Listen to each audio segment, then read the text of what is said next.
Thank you, Marian. Oh, this is fine, thank you.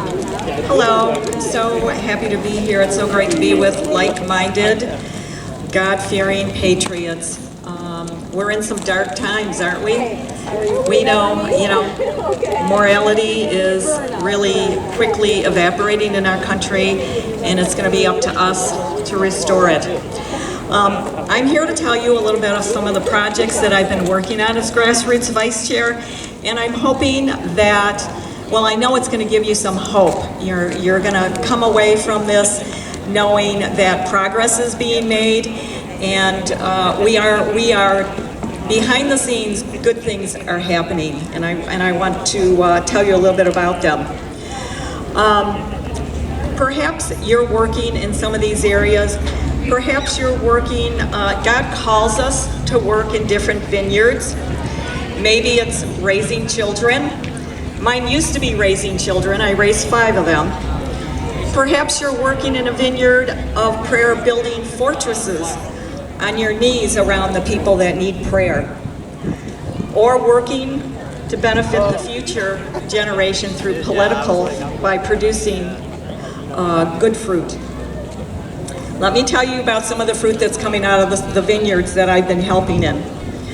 I became involved with recruiting poll challengers in 2016, and I recruited quite a few for TCF back then. It wasn't something I was planning on doing. I knew very little about it, but it became a passion for me, so I have since really pivoted to working a lot in elections, election integrity, and we've made great progress since 2016, actually. In 2020, I worked with Sean Flynn, and we recruited many poll challengers. At that time, I also worked with Tim Griffin from the American Voters Alliance, and we trained hundreds and hundreds of poll challengers. It was a great effort in 2022, and more than 40 grassroots organizations around the state band together to help election protection recruit over 5,000 poll challengers and poll workers. So we're really, I think people are getting the message that we can no longer just vote and put on our little sticker that says, hey, I voted. It's not enough. We have to now, times have changed, and we have to protect our vote and protect others too.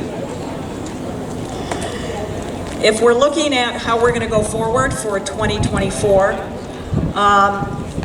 we need an election protection program that's going to be encouraging ballot deposits. I'm not going to call it ballot harvesting. We're going to be encouraging ballot deposits. How are we going to do that? We really need to get our churches involved. Only 50% of Christians are registered voters. Only 25% of them actually vote. I'm Melinda. We need to get that number up to 90% of registered voters, and hopefully close to that number. And we can take this country back out of the grips of evil.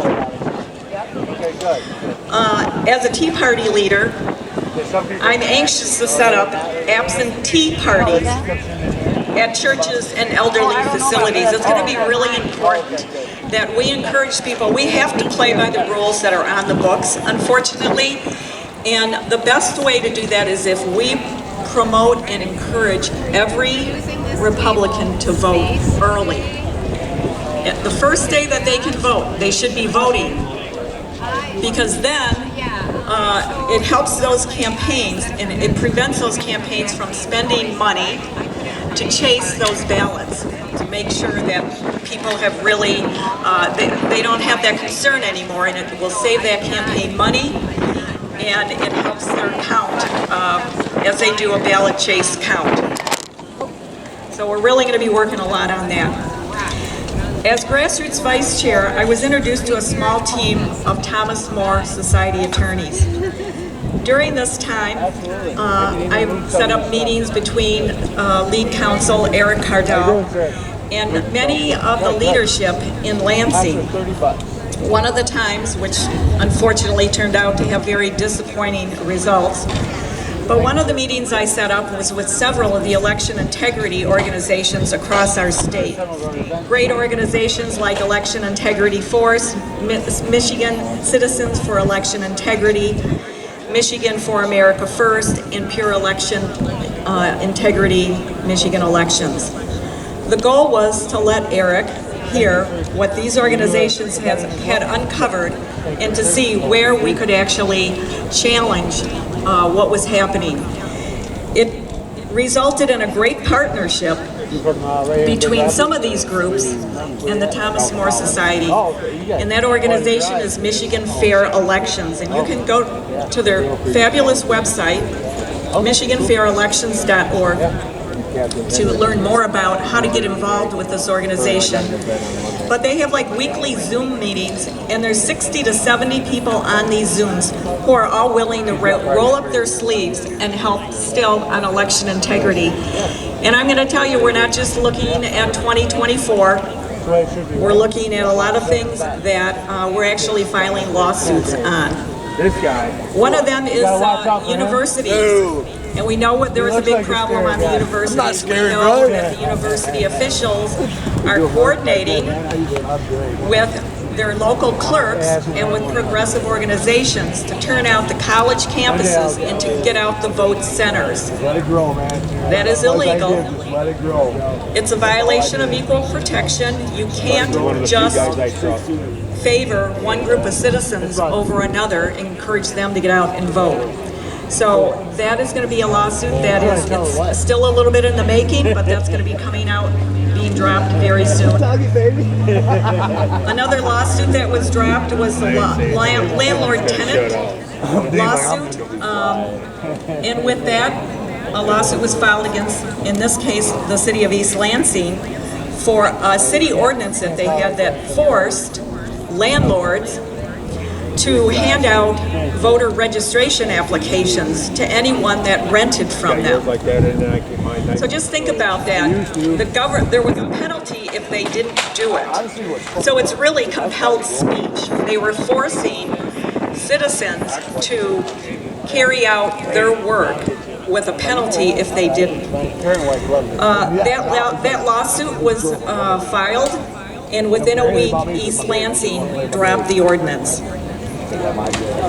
That now has been filed in Ypsilanti, and we expect this is going to be happening in every college town, and we think Ypsilanti will quickly drop their ordinance, and we'll just have to keep moving on city, college town by college town to get the city ordinances like this dropped, because it's illegal. Another one that I'm really excited about, and this is great, is the voter registration system, ERIC, electronic registration information center. And even without even filing the lawsuits, the information that has been uncovered by Michigan Fair Elections has resulted in 7 other states dropping ERIC. 31 states used to belong to ERIC. That number is now decreased by 7 states because they're realizing that ERIC is actually in cahoots with progressive organizations, and they're sharing all the data with these organizations. So we expect Texas and Arizona to drop out of that soon. I can't even tell you how much it pleases me to hear all the whining and crying, and their hair is set on fire from the fact that they are losing this, because this is the lifeblood of election fraud. So it's very important, it's very exciting. That is going to be a huge one, but we're already winning with that without even filing the lawsuit yet. So that's a great thing. I want to tell you about the other opportunity, the other vineyard that I've been working in is the Great Schools Initiative. And this is another partnership that was developed after I introduced the Thomas More Society with a fabulous group of parents from Walled Lake Consolidated School District, which is one of the largest districts in the state. they immediately started a partnership and created the Great School Initiative. And their first project that they worked on was to get rid of mask mandates. Anybody remember mask mandates? Sure we do. And within a week of the Thomas More Society filing a cease and desist letter, not only did the mask mandates come off in Walled Lake, they came off across the state. You're going to get lots of side comments. That was a great win, and for me it was one that was especially personal because I had grandchildren in the Walled Lake School District. And when they found out that somehow I was connected to the fact that the masks came off, my daughters called me, and my one daughter was actually in tears. And it's so meaningful for me because I spend a lot of time on this stuff, and I take a lot of time away from my family, and they really don't know what for. They get it, they're all conservative, but they don't see the results like they saw the results there. So that was especially meaningful to me. Great Schools Initiative is now set their targets on the indoctrination of our students, rogue sex education material. Schools are violating the state's sex education laws. And at times, they're promoting radical sexualization. So we need to put a stop to this. The solution is that Michigan has a law, 380.1507. It's on the books, and it protects parents' rights to keep their kids out of sex education classes, if they so choose. This law states that all school districts must have a sex education advisory board. Many of them do not anymore. And all sex education discussion and material must be kept in a sex education classroom with a certified sex education instructor. Now, what's so important about this is sex education is in a classroom at a designated time with a certified instructor. So rainbow flags, transgender education books in the classroom library is illegal. And the schools are very quickly going to find out what their hair is on fire about this already, and they are pivoting and trying to do everything they can to manipulate the language of the law in order to try to keep radical sex education in our schools. But I have a feeling that it's not going to work. If you want more information on Great School Initiative, I do have information set up at a table over there. You can, every parent who has children needs to opt their children out of sex education as soon as possible. Grandchildren, get them out of public school sex education. I know it's not always possible to take your children out of public schools, so we have to go in and try to clean them up best that we can, and this is one way. There's going to be other great initiatives coming down that the Great School Initiative is working on, and so I'm going to really encourage you to get on the mailing list for the Great Schools Initiative. It's a vineyard you're going to want to be working in.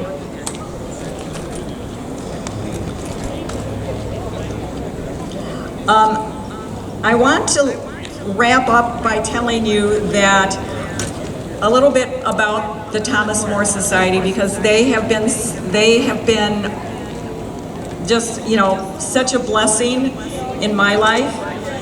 And personally, I'm being targeted by the Attorney General. I'm a Trump elector. There's 16 of us in Michigan, and we have an Attorney General who, and I really feel like it's domestic terrorism.